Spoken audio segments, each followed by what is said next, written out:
And here we go. We are live on X and Twitter and Facebook. X and Twitter, formerly X known gonna as give the it same thing. Ladies and gentlemen, welcome back to the Investor Shed podcast. Thank you so much for joining us. Nick has obviously no clue what X or Twitter is. Have you heard of Elon Musk? Yes, I have subscriptions. Really? Yes, I have a subscription to Tesla, and I have a subscription to my X account. Yeah, your X's account? My X, Okay. my Twitter. It's formerly Twitter. Do you have to pay for that? Yes. Wow. Well, because I got the blue check, and I get Grok access. What the? We're not talking about Grok. We'll talk about that after the show. I have no idea what It's a cheap annual subscription. Oh, Calm good. down. I got the blue check mark. People want to know, is that the real Nick Beveridge, or is that some imposter? The 6 followers you have want to know that it's a verified account. They do. They want to know. I love it. Well, by the way, here's the life hack for your Twitter and your Instagram stuff. You could just put like a blue check mark in your profile photo, and people will think that you're verified. Well, that's a shady move, and I'm not a shady kind of person. You look pretty. I shady look today. pretty shady today for sure, and that's because we're talking about more creative finance options. Yeah, definitely a good way to look shady. Hell for yeah. Sure. No, it's going to be a good episode. Nick actually did a presentation about this. Was it last month at your REI? Yeah, a couple weeks ago. A couple weeks ago? Yep. By the time you listen to this, it could have been 10 years ago, so who Could actually knows? have been a while ago. Yeah. It is November 2024, and it is rainy as shit right now. It is. We got a heater on today, so sorry about the little background noise. We are in a little man shed in the back. Yeah. It is, it's cold. Yeah, I should have put the heater on like hours before we started, but I didn't. Yep. So you guys get a little background noise today. What are you going to do? It's a free podcast. Unless you're on X, go and give it to me. Unless you're It on might- X, you pay for the subscription like Nick, of course. No, but I'm Yeah. excited to dive back into creative finance, Nick. Honestly, like, we've done a few episodes on creative finance, sub 2, things like that. I just think it's a really good thing for people to know, not exactly that they have to do this option, but Yep. it's nice to know that all these things exist and what to do if they, come to fruition, how to actually utilize them. Oh, well, I'm glad you can get behind this movement here. Yeah. Thank you. Mm-hmm. Where should we start, Jeremy? Hashtag sub 2. Hashtag sub 2. So we just did an episode about sub 2. We're going to talk about it a little bit again to start it off, but then we'll get into other creative options because there's so many more. Oh, yeah. And I know people want to know, how can we get more creative? Low creative, and some of these are definitely more of a conventional route, like we're saying, like sub 2 and creative financing. Some of them Yep. are just utilizing other people and other networks, and we'll kind of dive into those as well. And that's where I'm going to really kind of help you take over. And Yeah.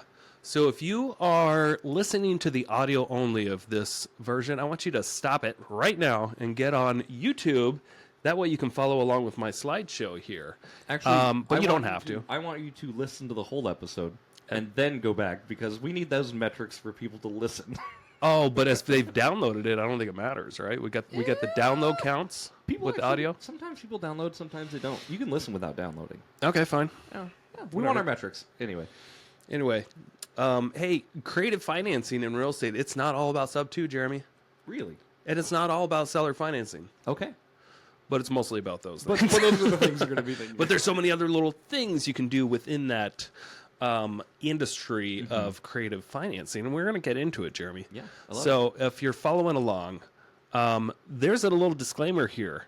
This is provided in this presentation just for entertainment purposes. You're listening here just for entertainment purposes, and if you decide you want to do any of these real estate strategies, just know you should consult with an attorney, a title person, your insurance guy, your lender, your mom, your uncle, and your son, who probably knows a lot more than you think. Sure.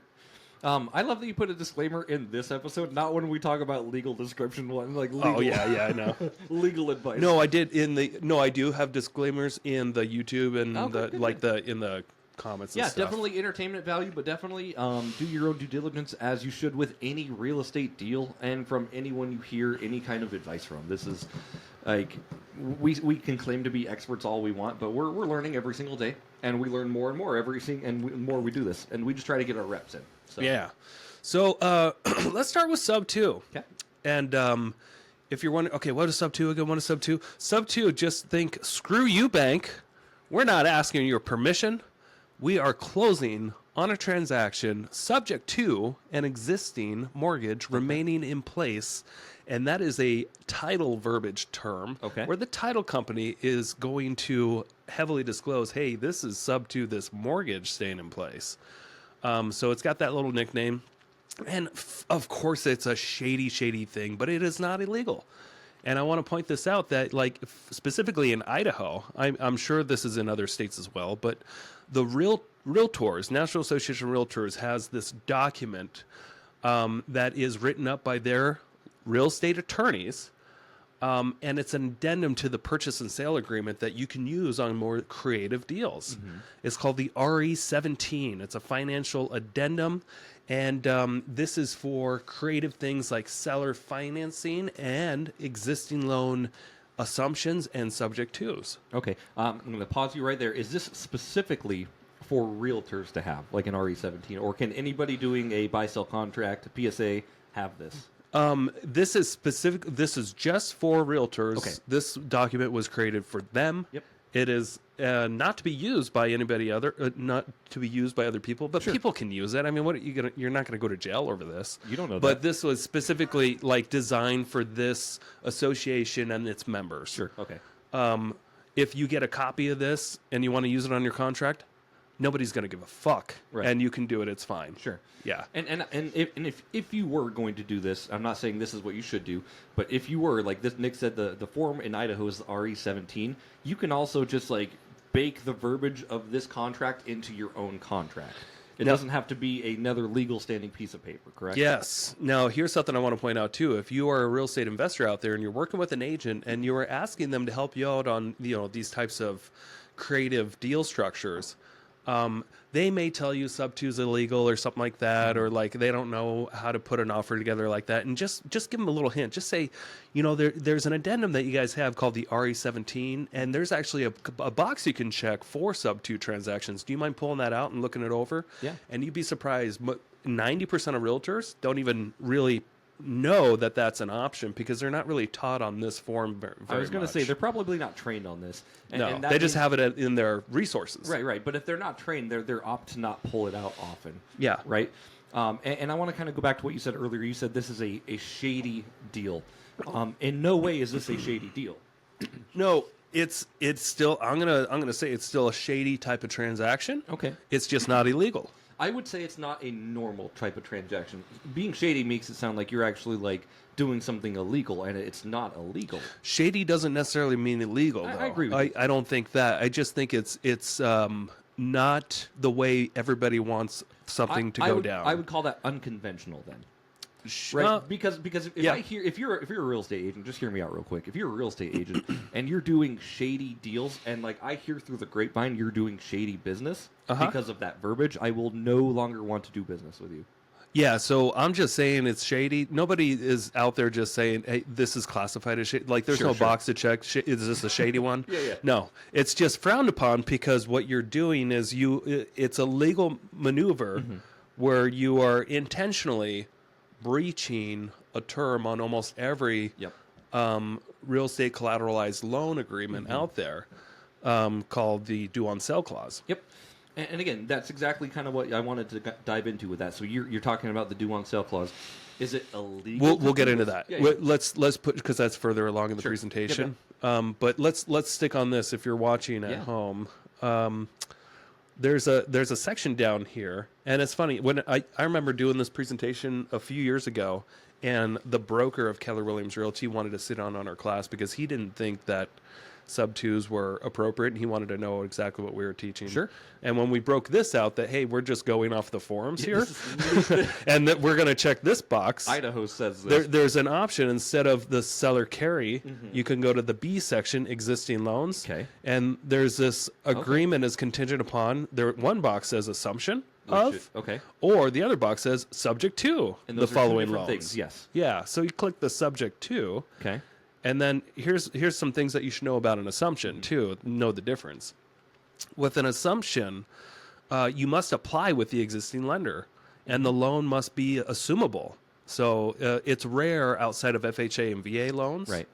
and normal mortgage qualifying process. So you've got to kind of qualify Sure. for a mortgage and go through those steps. Let's But break that down then, right? So, like, it's somebody has an existing mortgage in place of $300,000. Right? Yeah. Uh-huh. What you do, I mean, there's two boxes. There's subject to, and then there's assumable, like you're saying. Right. If you're assuming the mortgage, what Nick's saying is you have to qualify for that mortgage. You have to actually go to the bank, see if you can get a FHA, and qualify for that amount. Well, so you're just applying for a loan through them to take over an existing loan. Got it. But you still got to like have the right debt to income ratios that they want. Yep. You still got to supply your tax records. You still got to supply your credit, all the things that you would normally do for a conventional mortgage. They still want to make sure that you fit the box. But if you do have an FHA loan or VA loan and you need to sell your house, absolutely advertise the shit out of it. Yes. That, hey, you can assume my loan. It doesn't mean that you're not going to get any cash. Right.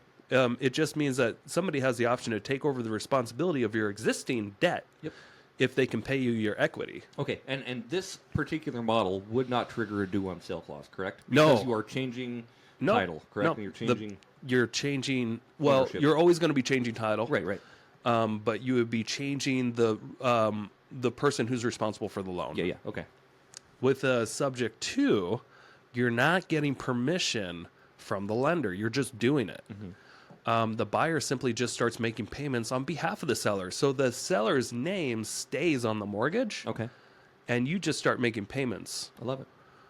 It's a very quick closing process, and the loan stays in the existing borrower's name until the loan is paid off. And that's it. Yeah. That's about it, right? Yes. Until the loan's paid off. And it could be paid off with a refinance Sure. or another transaction that will close. But that's it.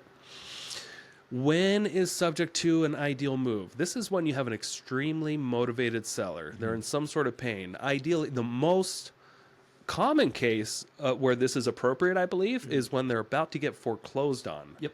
When they haven't been making their payments. Their credit, being affected long term is less of a concern of theirs. And it would actually benefit them for someone to take over the mortgage because they're not making the payments. And this actually might help their credit situation. And maybe retail sell is hard to achieve. So possibly if there's like very little equity in the home, but you have a decent payment where some investor can come in and take over, and it'd be a better move versus, buying it traditionally or creating a new mortgage. Sure. So some sort of example there is probably the most ideal scenario. So I've got some examples here. So full disclosure, I've done subject to transactions. If you've been listening to this podcast for more than a year or so, you probably know that. I've done, 7 or 8 different sub-twos, I think. Yeah. Here's one on a fix and flip that we did. So this one we didn't intend to keep very long, but the seller had very little equity in their property, and it was kind of a mess. We were able to offer them a certain amount and just buy it cash with a hard money loan, cash to them, Yeah.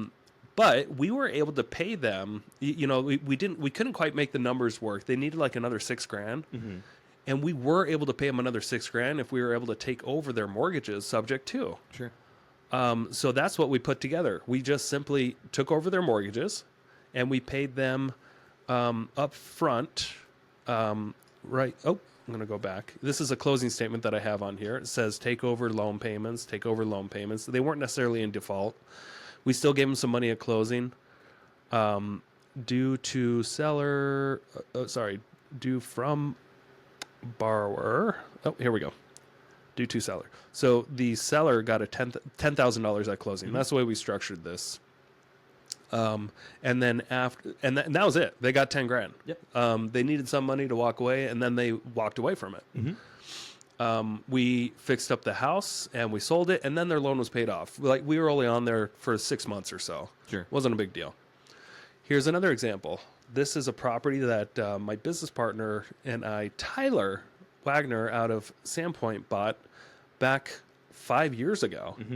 Rebecca's Way in just north of Sandpoint in Kootenai. Nice house. This property was about to get foreclosed on.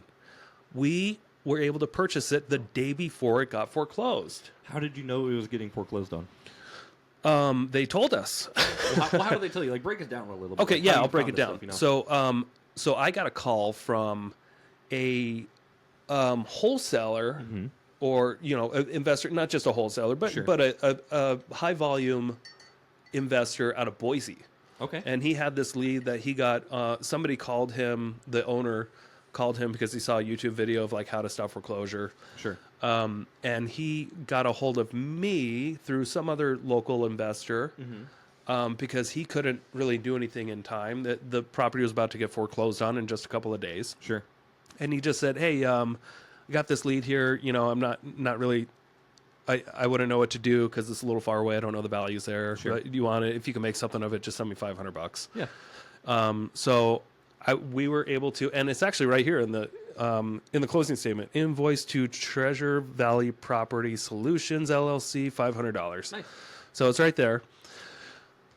These people were getting foreclosed on. It was on the market. Okay. It was on the market for like $315,000. And the only way we can really make it work is because they had a mortgage in place where their mortgage payment was like $1,300. Yeah. The property needed a little bit of work. It was worth about what they had it listed at, but it was just like not a great deal at the time. Yeah. We only typically buy great deals, really Right. great deals. Yeah. But the fact that the mortgage payment was only like $1,300, and Tyler told me this thing can rent for like $2,000 easy. Right. I'm like, oh, cool. Well, let's see what needs to be done. We met with them. We found out that to take over the existing loan, we'd have to reinstate the loan.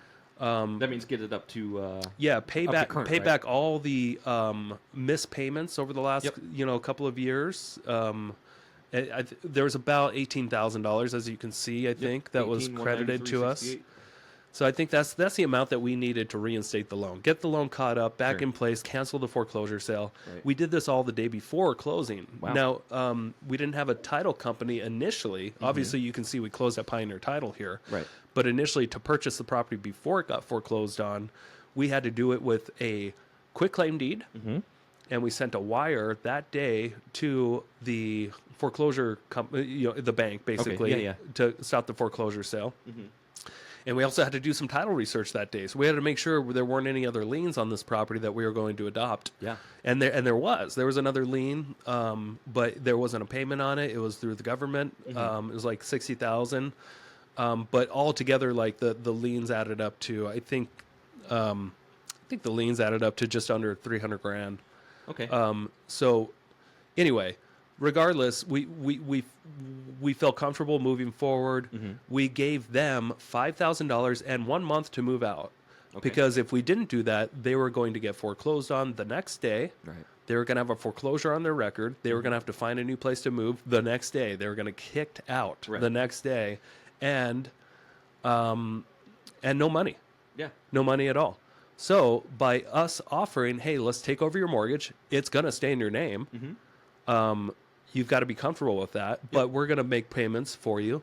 You stay in the house 1 more month. We'll give you $5,000. How's that sound? Let's do this now. Okay. And they said, yes, let's do it. Cool. And it worked out great. We didn't give them the money until they moved out. That makes sense. I love yeah. that. Yeah. So we gave them another 30 days, but we said, you'll get the money when you move out. So we have to have some leverage over their head in this situation. But everybody did what they were agreed upon, and the mortgage servicer has changed several times. I think the mortgage servicer has changed like 5 times. Okay. Nobody's ever called the note due.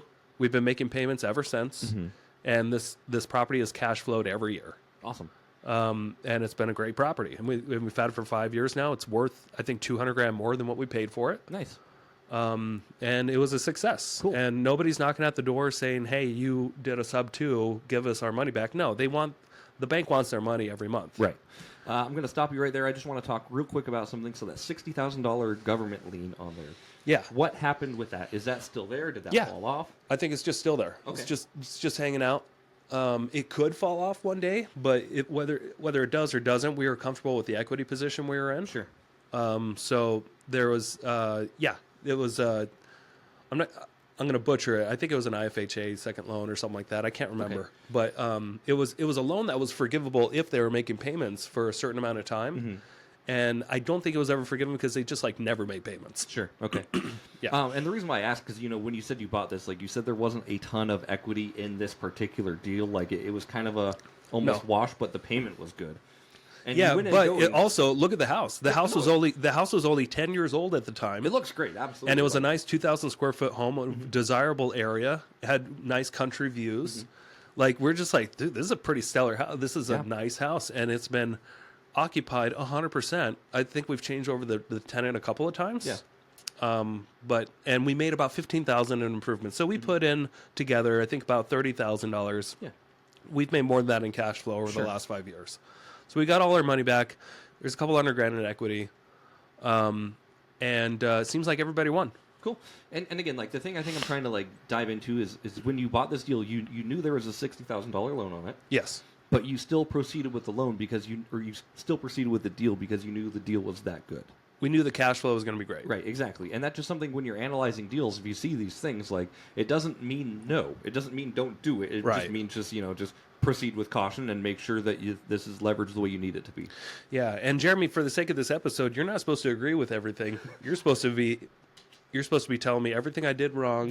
And all the what ifs. Okay, well then I can devil's advocate stuff. That's okay. And I'm trying to bring to light to people like what the actual like red flags are. Yeah, right. Yeah, because, exactly. Like, if the average person was trying to do this sub 2, like, are you comfortable taking that risk? And are you comfortable taking the risk that this could get called due at any time?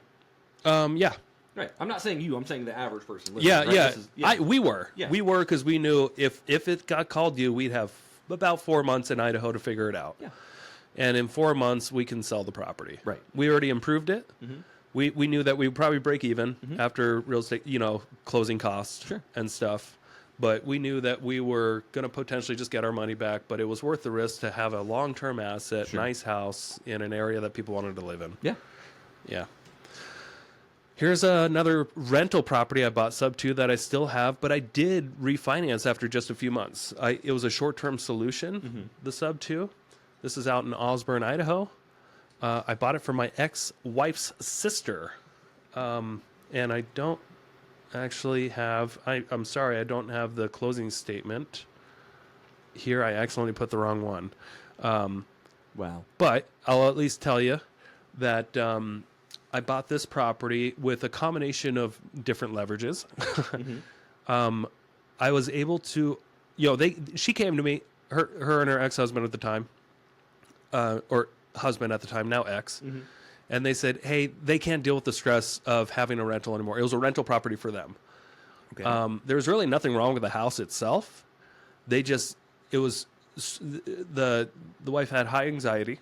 And she just was always afraid that they were going to ask for something. And just anytime they text or called, they just got freaked out that they had these tenants there that they felt responsible for.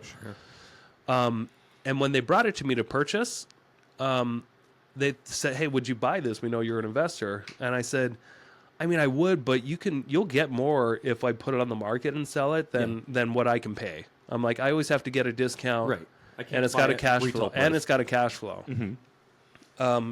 And they understood that, and they said, well, we still don't want the possibility of the tenants getting kicked out if we sell it on the retail market. And we'd rather just take the discount. Like, we bought it for $29,000 years ago. Yeah. They got a great deal. They were willing to sell it for $100,000 to me, or 105, I think. Yeah. Which was about $50,000 less than what it was worth. I was going to say, that's a killer deal out in Osborne. I mean, yeah, and I think the loan amount was only $60,000-$70,000, somewhere in there.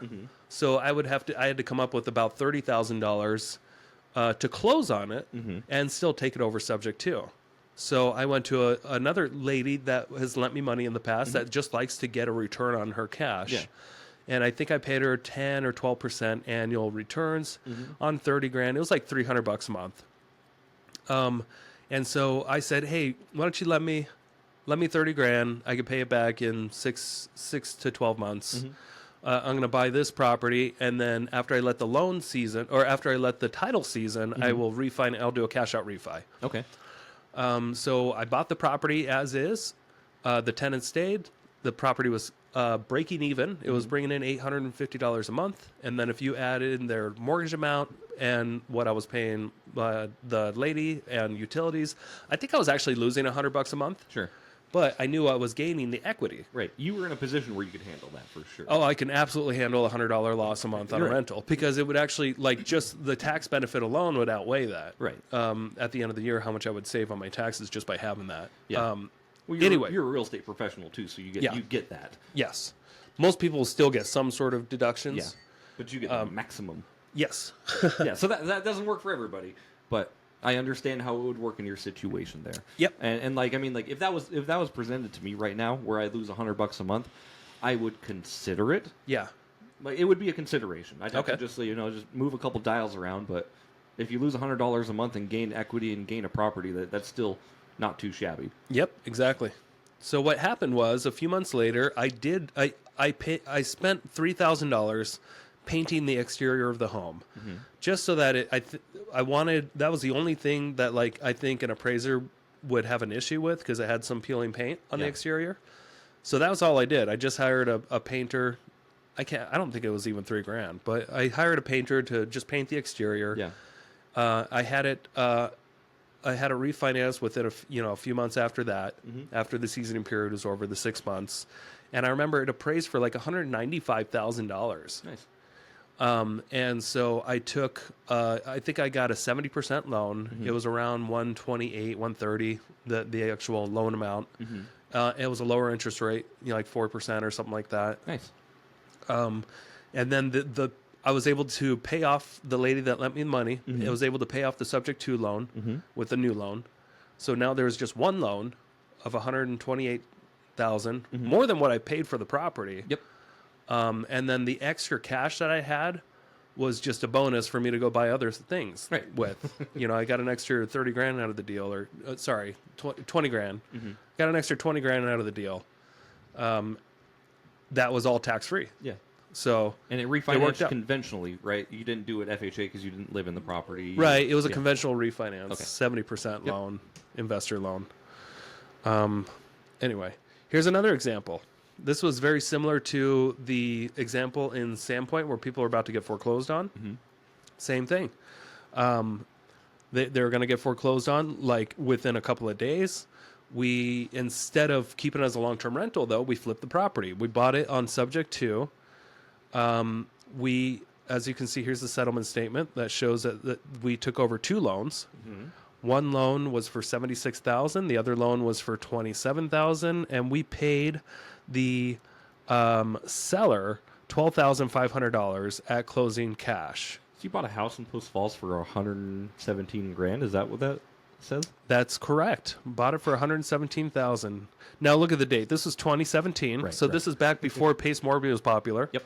I've been doing this shit longer than that. I don't know if I've been doing it longer than him, but I've been. That's a bold statement, and I doubt that. But that was, you've been doing it a Sub 2 has while. been a hot topic for the last couple of years, but I've got some experience doing Sub 2. It's like, it's not too complicated, and nobody called the note due. We flipped the property. I think we made 60 or 70 grand. Cool. And we didn't do anything to it other than we mowed the lawn and we painted the front door. Sure.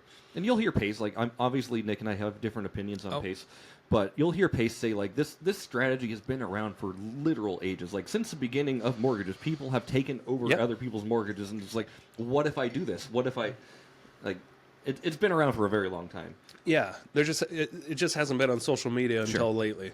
But then again, social media has been kind of just on the rise in the last 5 Right. years. So that's what happens. Specialty groups. So there's three things I want you guys to keep in mind when it comes to not just Sub 2, but just in general creative financing.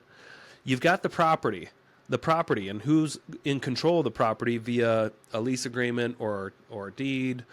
But there's the property, and then you've got the deed, which is the receipt who currently owns the property, and the deed is recorded with the local county. Yep. And then you've got a promissory note. A promissory note is another separate thing, and that's who's responsible for the loan on this particular property. That they are not connected. They're all three separate things. So you just got to remember they're separate things. You can, in Sub 2, you take over the deed and you take over the property. You just don't take over the note.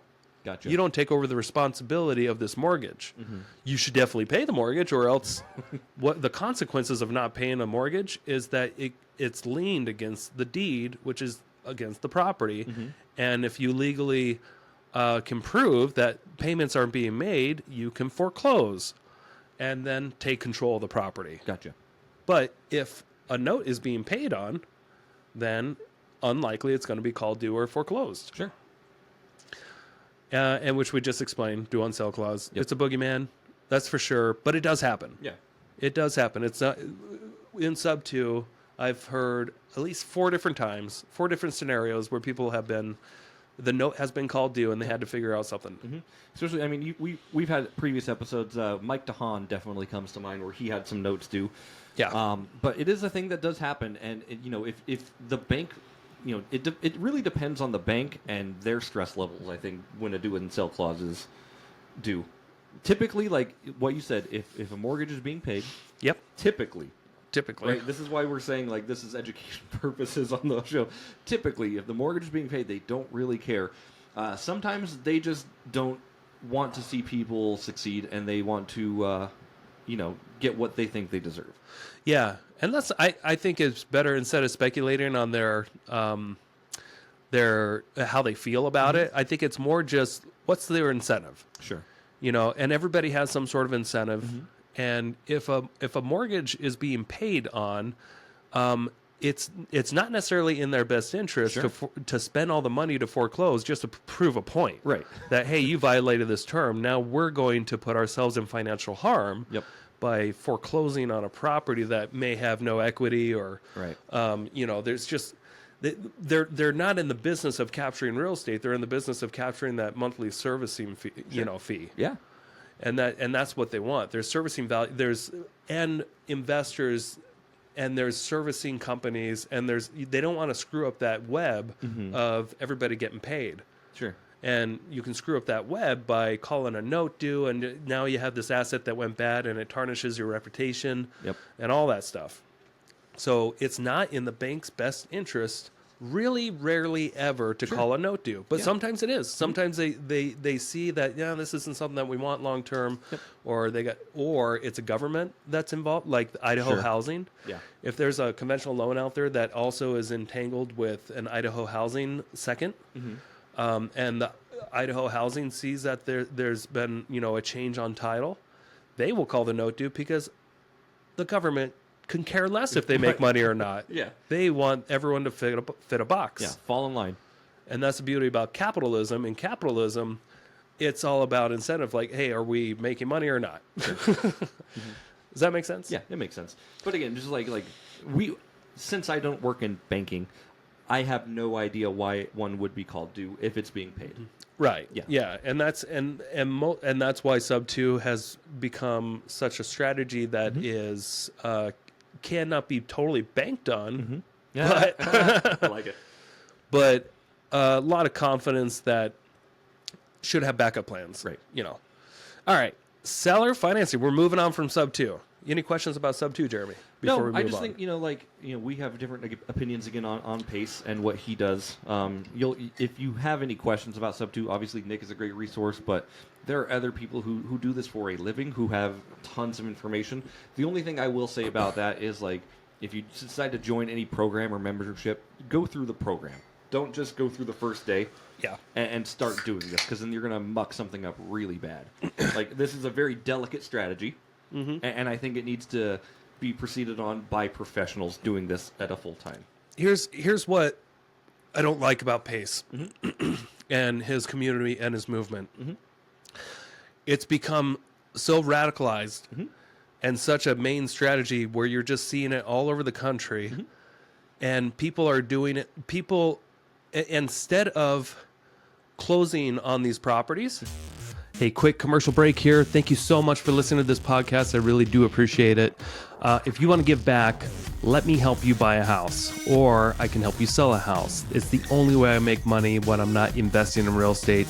I don't make money on this podcast or the events I do, but I do make money only when I help people buy and sell houses. So if you're looking for your next investment and you're here in North Idaho, I want to help you personally. If you are not in North Idaho, I can still help you out. I have a vast network of referral partners all across the country, and I can find the right real estate investor savvy agent for you so you don't have to. It doesn't cost you a thing. Thank you for your support. Back to the show. They're wholesaling them to strangers around the country. And when you have strangers, Not always, but yes. not always, but there's a lot of it. I mean, you see a new deal every 5 minutes around the country. And what causes a good thing to go bad is when the government does get involved and puts a stop to things, because you have all this incompetency in the market and people that don't know what they're doing. And then they're wholesaling and trying to make they're getting a property that's already listed on the market. They talk them into seller financing somehow, or it's in the contract. Yeah. And then they go try to sell it to a stranger where there's no guarantees that stranger is going to keep up on payments for 30 years. Right. Especially an asset that is not cash flowing and has negative equity. Yeah. And I think you're just going to run into, starting 2025, 2026, I think the next 3 years or so, you're going to see a lot of these go bad. Sure. Where people just can't hold on to negative cash flowing assets. Yeah. And then they let them go. And then these people that thought they sold their homes, all of a sudden they're having foreclosures in their names by random people, the strangers that never even bought their house in the first place, that they never knew of. Right. It's just somebody that was wholesaled Everything's across the being country outsourced 3 or 4 times, and there's no real line back to it. And I will agree that's with you there. that's the problem that I have with it, is that all these deals I see, they don't really cash flow. Sure.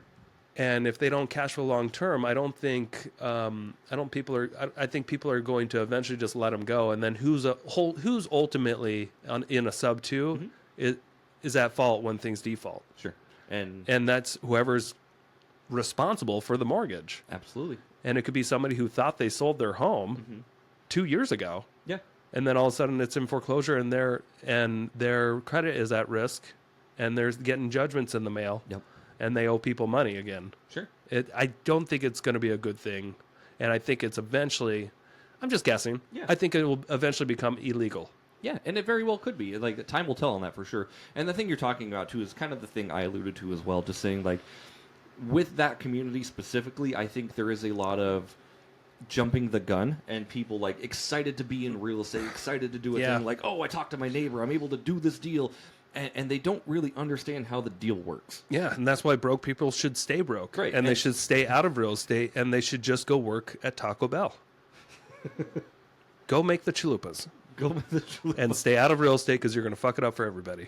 But here's the thing, though. Like, you were a broke guy at Taco Bell once. Right. I wasn't incompetent, though. I didn't wear a hat with a sticker on it. That's true. We talked about hats and stickers earlier before the episode. But again, just if you're going to do this, operate with some sort of integrity and operate with some sort of plan. Yeah. Right? Like have a backup plan in case this fails, because like your word is your bond in this business, and if you're going to operate with integrity and intellect, you need to do it in a really professional manner. I turned the fan off.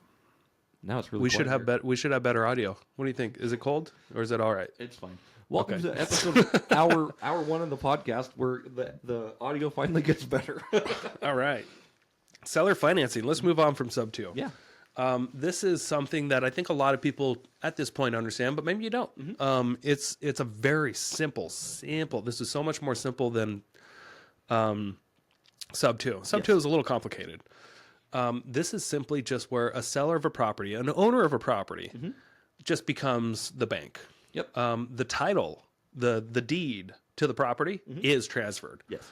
That's where the ownership, the legal ownership, is given to the buyer.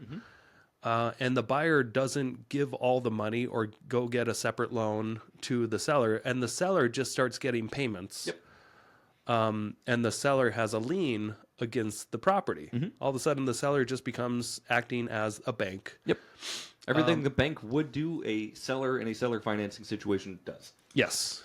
And you Or get all, should do, at and least. and the seller should have all the same benefits as a bank. They should have it a first lien position. So sellers out there, don't get talked into a second. Yep. It's a bad thing.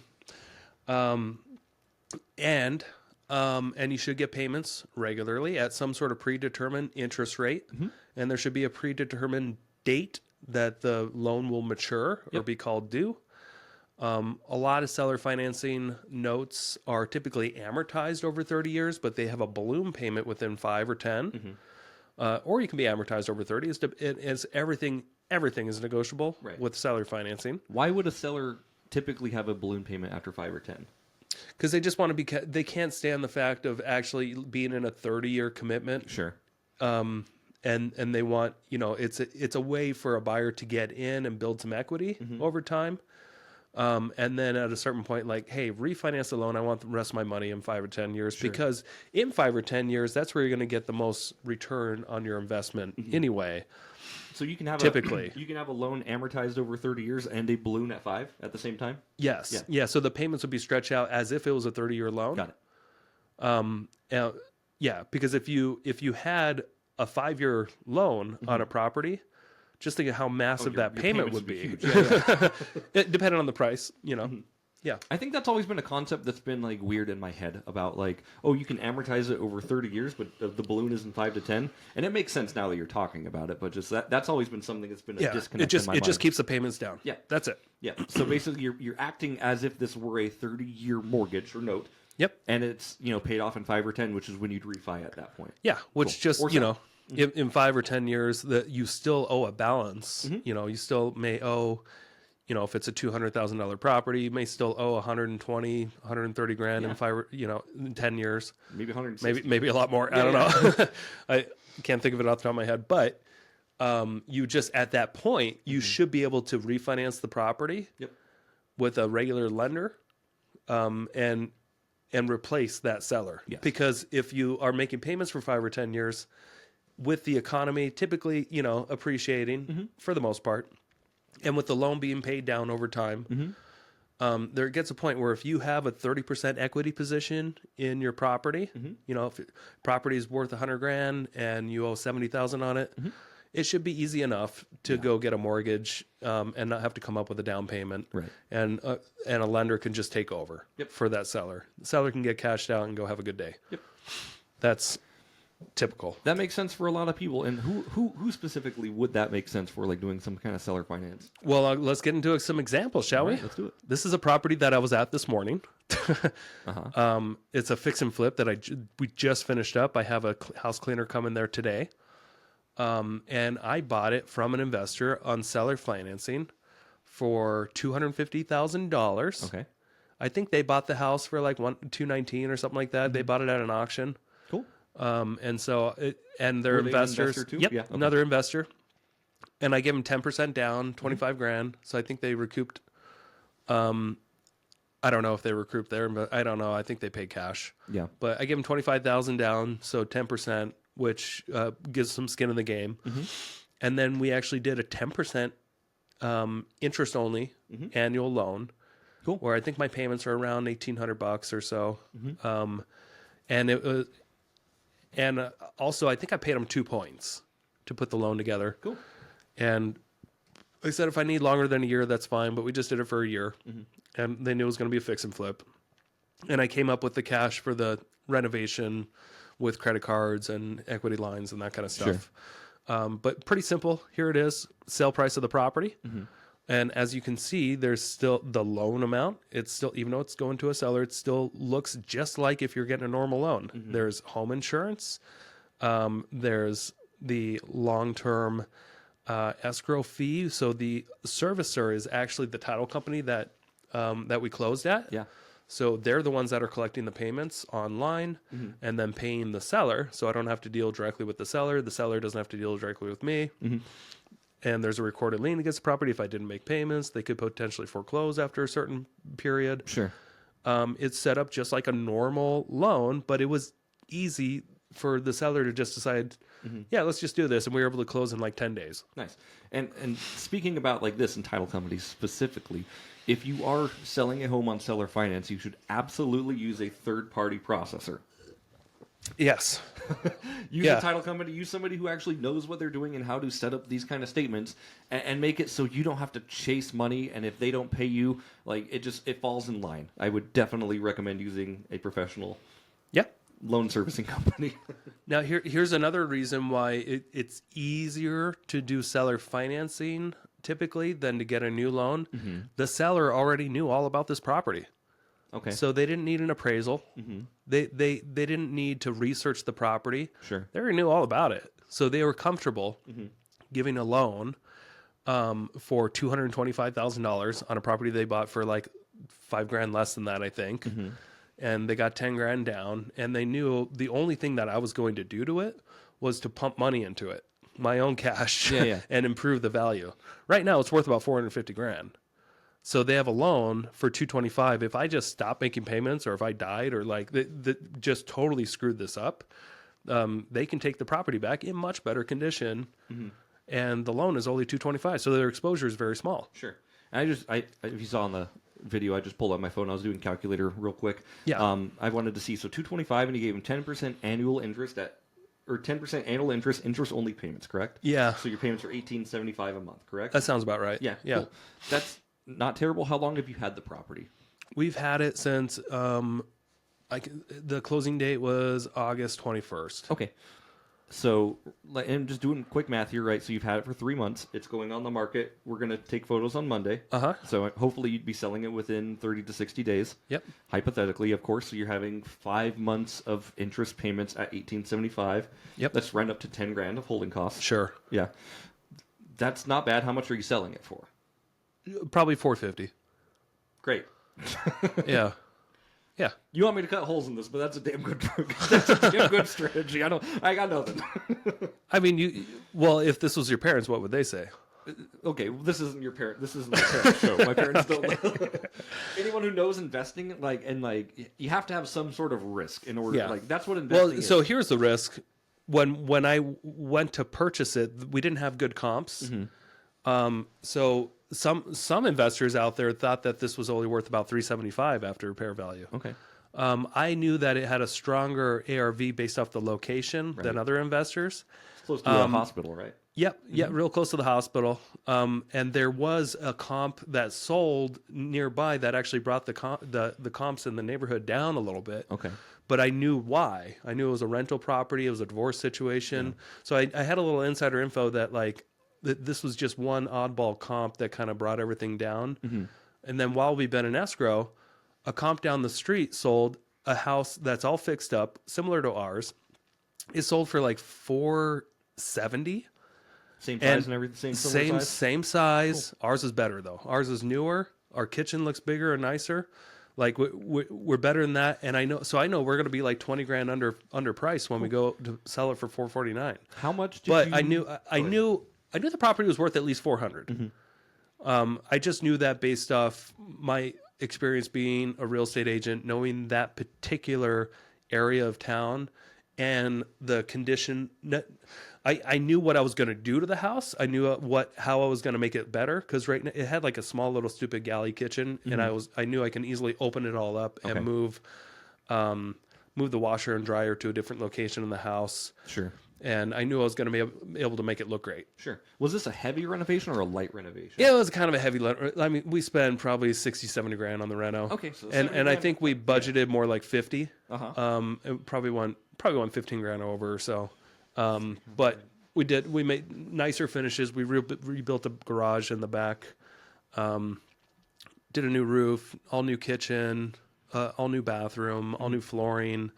New HVAC throughout the house, that kind of stuff. So we did quite a bit, even though it was a house built in the 90s. Structurally, the house was amazing. Yeah. But it was a cat house, and it needed a lot of. You like your cat houses for sure. Yep. Do you guys do some kills inside?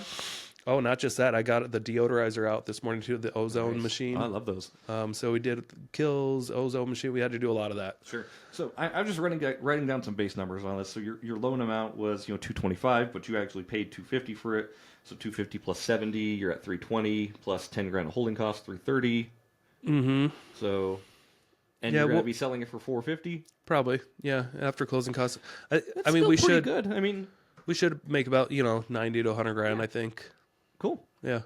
I think that's pretty good. I think it's good too. If someone asked you, hey, for 6 months of work, not even like work, like having other people work for 6 months. And Yeah, I didn't. Yeah, I probably spent, I don't know, maybe 80 hours on it. Sure. If somebody said like, Couple hey, weeks. if you put $70,000 into this deal, and in 6 months we're going to give you back $170,000, would you do it? 170. Well, yeah, Yeah. you're getting paid back what you put into the deal. Oh, okay. Plus making 100, right? Oh, I see what you mean. yeah. Would you do that? Yeah, it just depends on what you have going on. Sure. I mean, if you have the time for it. Or if you can find people that have the time for it. Yes, Because and that's you mostly actually what I partnered did. with people on this deal, correct? Yeah, so I partnered with the lady that brought it Mm-hmm. to me, you know what, it was a 35-65 kind of arrangement, I believe, Mm-hmm. or 30-70. Me a little heavier because I brought the money Yep. and the experience and pretty much did everything, but I had her bring a little bit of money too Yeah. to the table and along for the ride. She helped out too with a lot of the repairs Awesome. for free. So I think it's all going to work out. Cool. All going to work out just fine. It's a nice classic. We'll see how it goes. Sure. I mean, in future episodes, we'll see. I'm predicting that it's going to sell for high 440s, Okay. if I had to guess. Yeah, time will tell. And again, I think like if you end up making 70 to 90,000 on that, that's pretty good. Yeah. All right. So that's seller financing. Now we're going to talk about something a little less known. Okay. A little less known by investors too. It's called land contract or contract for deed or escrow sale agreement. All the same thing? They're all the same thing. Okay. And they have different nicknames because there's no like real concrete. This is a strategy that's been used for a long time again. But this is where the seller remains on title, Ooh. kind of like a car loan. Sure. Okay. So to give you an example, I bought a house this way this year in Hayden.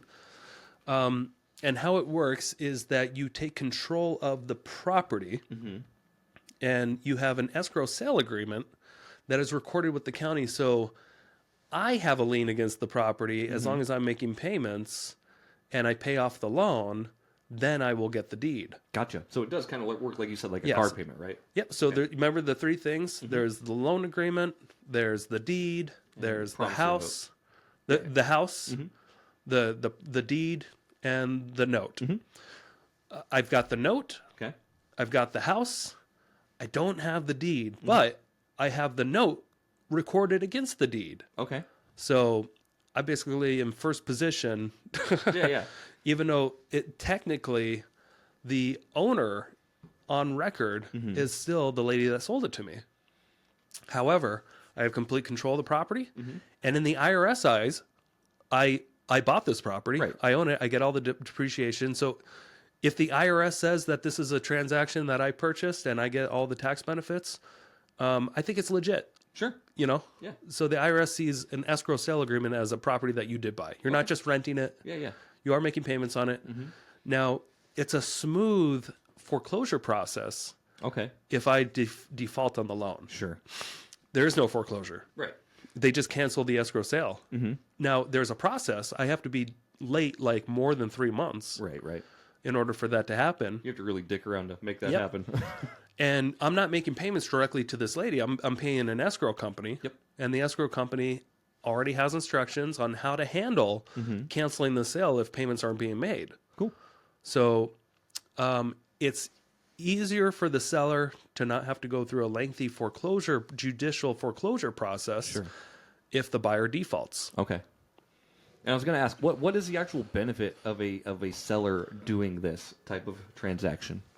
The benefit is that the seller can enjoy the payments and the interest on the property and not have all the risk that goes along with traditional seller financing where you are deeding Sure. the property ownership to somebody else yet. Okay. So it's an extra layer of security that it's just an easier because if you have to foreclose on somebody, sure, you could get it done in 4 months, but it typically takes a year Yep. Maybe longer. or longer because it's a judicial process.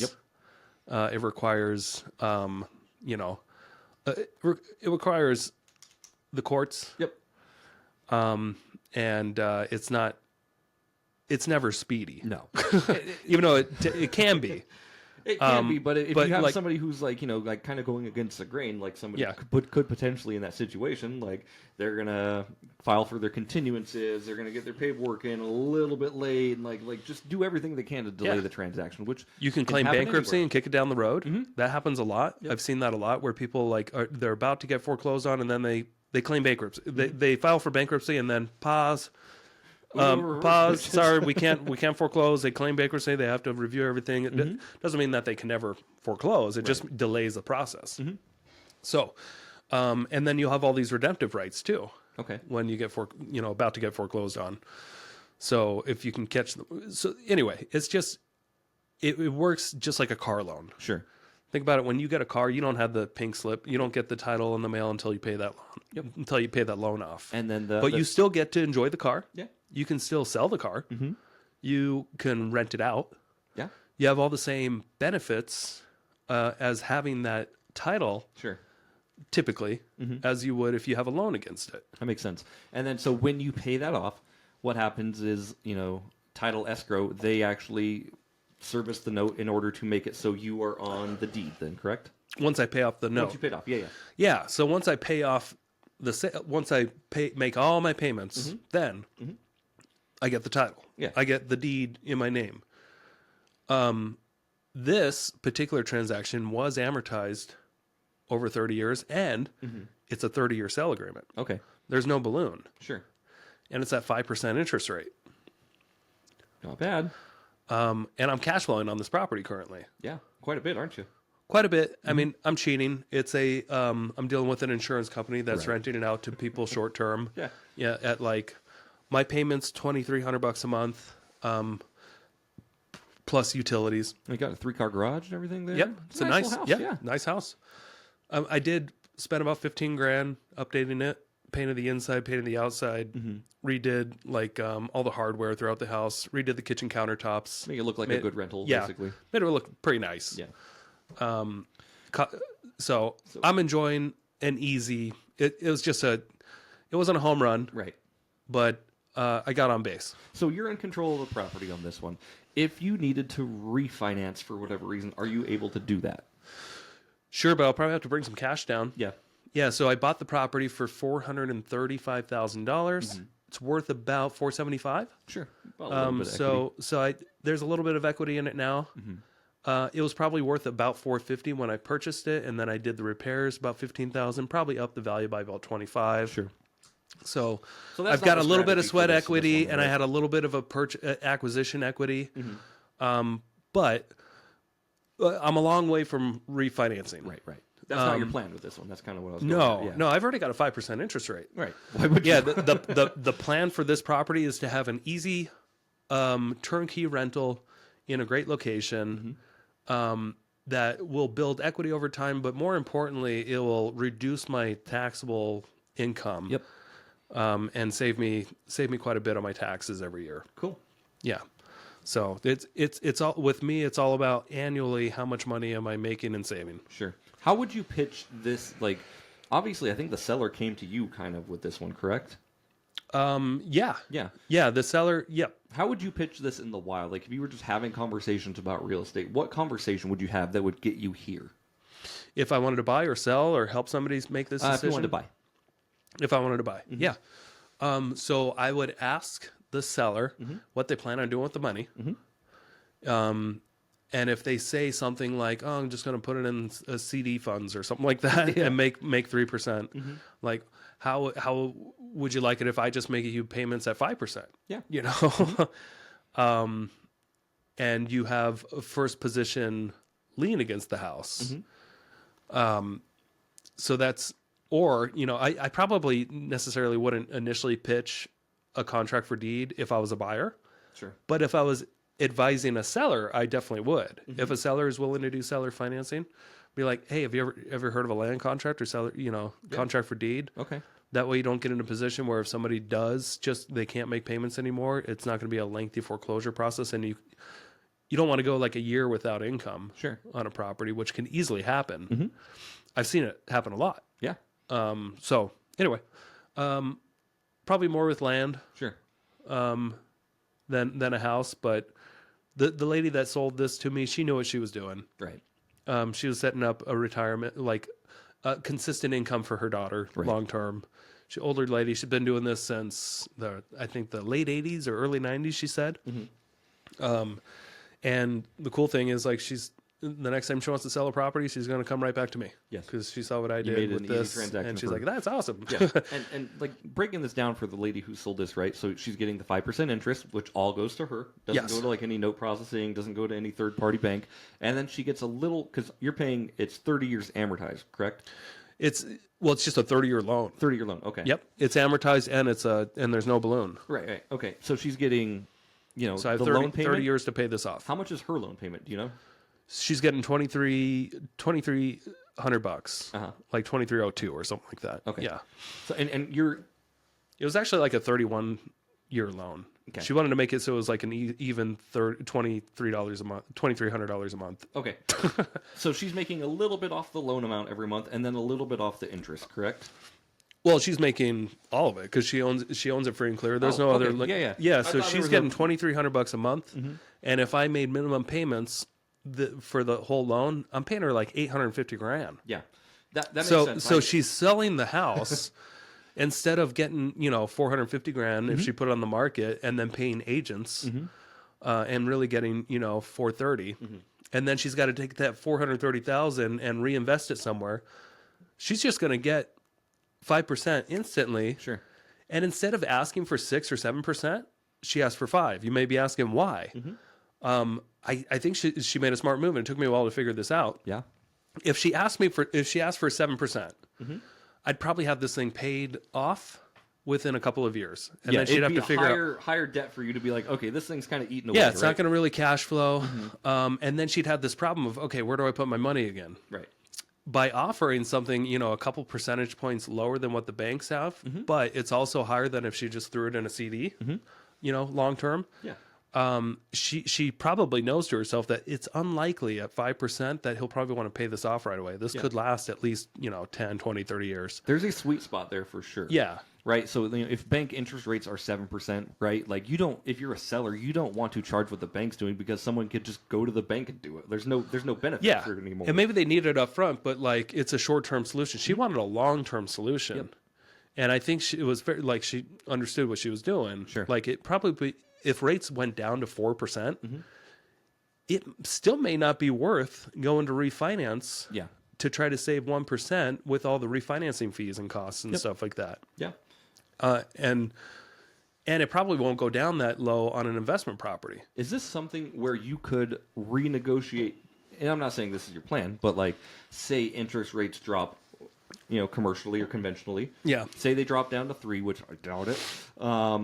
Could you maybe go back to this seller and be like, hey, interest rates are 3. Do you think we could renegotiate that? If I was in a position to refinance? Yeah. I would probably bring that up. Yeah. If I was able to say, if for whatever reason, if rates did just drop to the floor, Yeah. Hey, I'd love and to- you can I'd get a love to keep 3%, paying you, and right? you can get a 3.5% interest rate, I'd have to see, would it make it make sense to refinance? What would it cost? But you And I have could that option potentially with bring a that to her and be like, direct-to-seller. hey, any chance you'd be willing to drop it to 4.5 or something like that? Yeah, yeah. Instead of me, because I've got an option to refinance here. Right. And I'm not saying like that's what you want to do. Obviously, like this is a win-win. Yeah, I don't the know way if it works. yeah. But like it's nice knowing that you would be dealing directly with a seller and not with a bank, right? Yeah. So like that option's on the table. And I apologize for asking about the mortgage at the beginning. Like I didn't know she had it paid off. I thought that's this okay. was like a sort of sub 2 thing you were doing. No, I'm going to get into wraps later. Yeah. This is straight up. So we talked about seller financing, and this is a form of seller financing where you don't change the title. Sure. Yeah. Okay. I think All we're right. hitting like 30, 45, 55 minutes. Okay, we'll already, speed by the up. way. So We'll speed up. Yeah, yeah. And here's just give you an idea. I did have a file, but currently I'm getting $3,600 a month. Cool. For that. So you paid 23, you're getting 36. Yep. Great. But I did invest. I brought $5,000 down. I think. Like, oh shoot, how much did she want down? She It wanted wasn't a lot. I remember. Yeah, she wanted $15,000 down. She wanted 20, but she was going to give me $5,000 if I found a buyer. And so she said, "Oh well, then if you just go directly to me, there's no buyer or Right. no other buyer. I'll give you Technically finding a new buyer. 15,000. Yeah, yeah. 15,000 down. Cool. Yeah. Okay. Lease option. So I actually needed 30 grand because I needed another 15 to fix up the place. Lease option. This is where an investor or whoever can lease a property with the option to purchase it at a determined price at a later date. Okay. So this is like a first right of refusal type of thing. You paid for the option, and typically that option that you pay for, it's non-refundable. So give you an example. This is my brother's first house that he bought in Post Falls. He went under contract on a lease option, and this was on the market, advertised as a lease option. And there's an option, as you can see here in the MLS, for a lease option. Right. Oh, they didn't click. They didn't have it under terms considered, but it is an option for lease option. Yeah. They have it right there in the public remarks. Lease option, $6,000 option money. So you pay that non-refundable money, and it does go towards your purchase price if you do close on it. Yep. And as you can see, my brother went under contract in June 25th of 2012. And then he eventually closed on it October 28th the next year. So almost 18 months later, 16 months later, and bought it for exactly what it was listed at, Cool. $165,000. Wow. And so he was leasing it for that 16 months until he was able to qualify for an FHA loan. Got it. And that money down was already there as part of his down payment, and it covered his, the down payment needed for the FHA loan. Cool. So that obviously, when that happens, like, you got your lease option, you pay the $6,000. Does that go to a title escrow company? Yes. So it was under contract. It was pending in the MLS for 16 months. Okay. The agent didn't get paid for 16 months Until it closes, right? until it closed. And so hold the phone here, right? So if you do a lease option, all the terms are negotiated at the time the lease option is present, right? So the That's purchase right. price, right? Yep. Okay. That's a really good option. It's good for the buyer because the seller has to agree, Right. and then they can't change their mind, because what happened 16 months later was that property was worth more. Of course, yeah. Welcome to real estate in North Yeah. Idaho. Well, I mean, we just went through a recession back then. Yeah, and then we started seeing prices go up. Yeah. Not by a whole lot back then, but it did. So you had the price appreciation, plus he had that down payment, and he had some time to fix his finances, fix his credit. Yep. So that, when he was ready, he can purchase the property. But in the meantime, he was just leasing. Was the terms on the lease option, so like you could have the lease for X amount of months before you have to make a decision, or before you have to purchase the property, or does it like never expire? Like if you're on a lease, Oh, it expires. Yeah, okay. Yeah, typically it depends on what's in the lease option agreement, but an option agreement is typically good for, somewhere between 2 years, 5 years. Okay, Like cool. you have the option to purchase at this amount, at this price. Do you remember what Sean's was? Well, it was clearly 165, and I don't remember. I'd have to talk to him about how long he had. I think he was cutting it close, so Okay. it might have been like an 18-month That would make sense. agreement. But I think if I remember correctly, he was cutting it close. But 18 months is a long time to figure out something, and that's kind of what I was talking about. But here. that's what, yeah, and that's what, like, when we're getting into these more difficult markets where things aren't flying off the shelves, and you have to be a little creative on if you need to sell a property. Yeah. Lease option is a great way to sell if you're a seller. Are there a lot of those on the market right now? Lease No. options? No, I didn't think so. No, we can look. Nah, we don't have time. We'll look later. Are you sure we don't have time? I'm pretty sure. Yeah. We're at How are hour we doing? 7 already. Oh, dang it!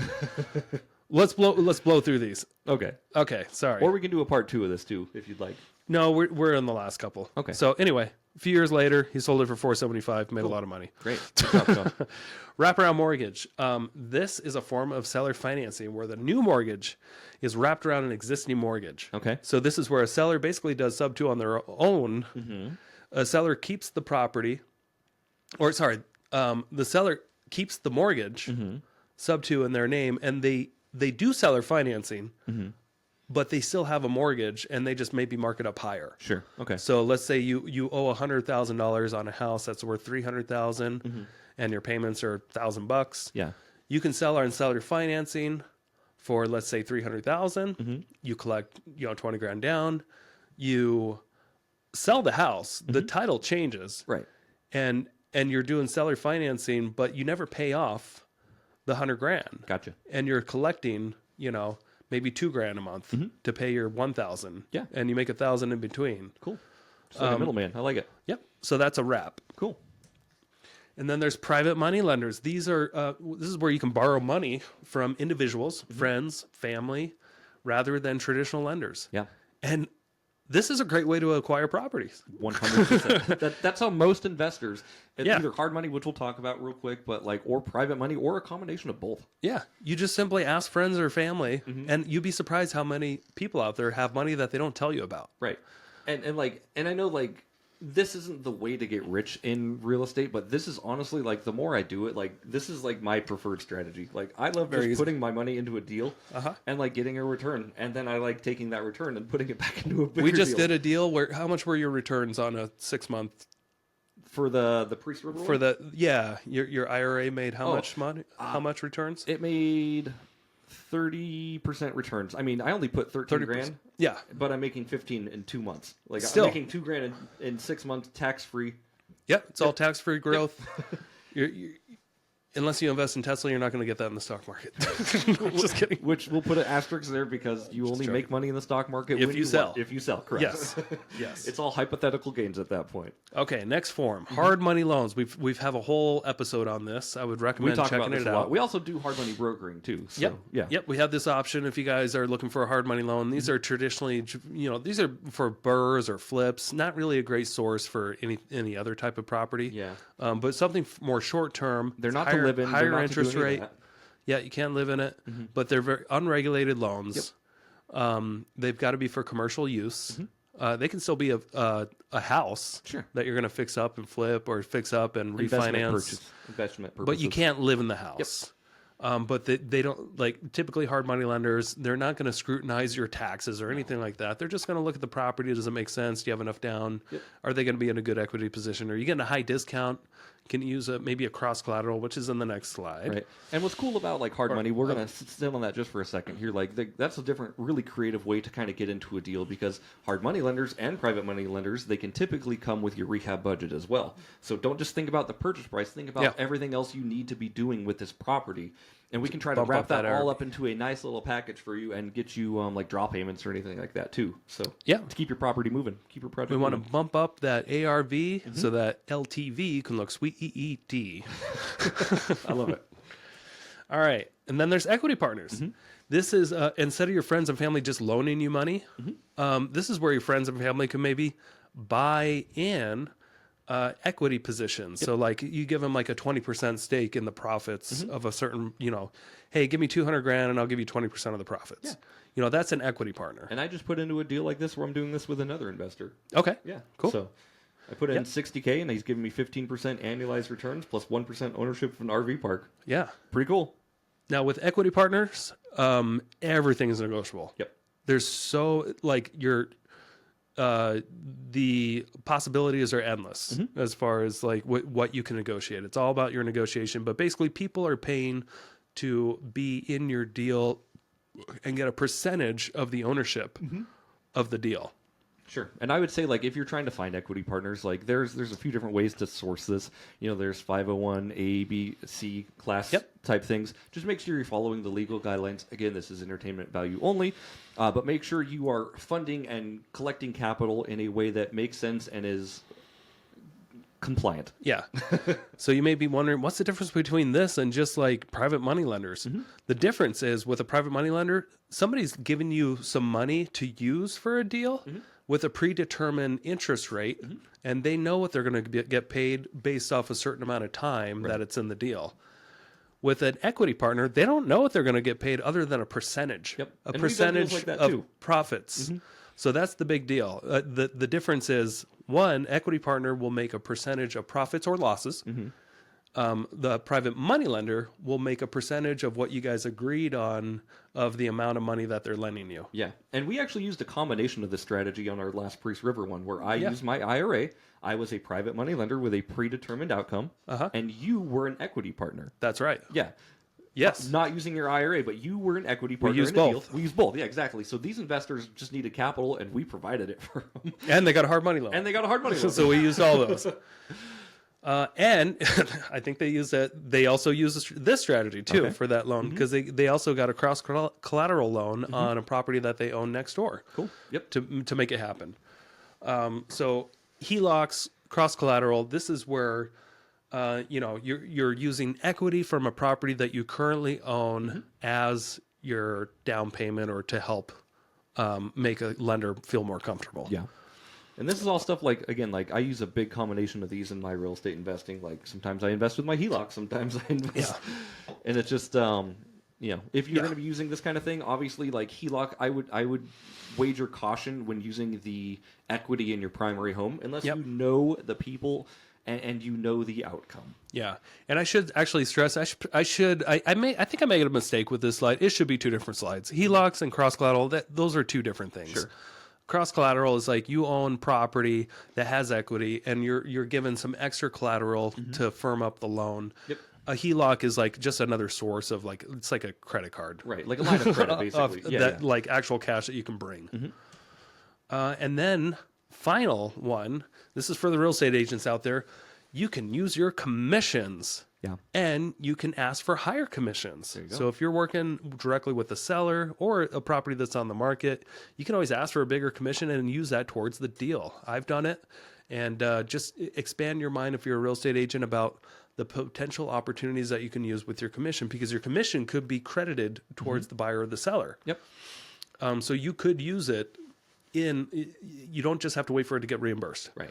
You can use it within the deal. And sometimes we both utilize that strategy. You've utilized that property to help you like buy a property without coming with a down payment, and so have we, right? Yeah. So yeah. So that's it, ladies and gents. I'm gonna come back here and stop sharing the screen. Stop it. Oh, only an hour and 15 minutes. Hopefully you learned more CF today. Yeah, that's like basically a third of a Lord of the Rings movie. Plus, you learned more than you would in a Lord of the Rings trilogy. You're welcome, America and other countries. But hey, thank you so much for sticking with us. On. Like I thought this was a really good episode. I'm sorry I didn't, poke holes in your logic as much as you wanted me to. That's okay. There wasn't a lot to poke holes in because it was like, all right, you did smart business and you're doing smart deals, right? Well, I'm also trying to talk about the cons too. Right, I think we did a good job of that. The things I wanted to poke holes in, obviously, are like just do your own due diligence on any single deal you're doing, because it may work for one, but typically a real estate investor is going to have multiple exit strategies in every single deal. Yeah. Something I should also point out, I think the mortgage wraps, we went over that pretty quickly because we were running out of time. A lot of title companies don't want to do that anymore. Some will, but just keep that in mind. Sub-2s, wraps, a lot of title companies lately, it's not like they won't do them because it's illegal. Their underwriters feel more and more uncomfortable with things because as people age and as this new generation of pussies don't want to take any risk, you're seeing that in the market. Sure. All right. Thanks for hanging out, guys. Yeah, thank you so much. If you enjoyed the episode, as always, please leave us a 5-star review on Apple Podcasts and Spotify. Go to our YouTube channel at The Investor Shed on YouTube. Leave some little juicy comments. I've been replying to those. And, we'd love to see you more interactive on our future episodes, and we will see you on those. Call your dads, everybody. Bye. Thank you so much for checking out the Investor Shed podcast. If you enjoyed your time, make sure to leave a 5-star rating and review on Apple Podcasts and Spotify. Follow along on YouTube, TikTok, and Instagram at The Investor Shed for shorts and promos about each episode. Do you want to be a guest or know someone who has great real estate investing advice and stories? Reach out to us at theinvestorshed@gmail.com.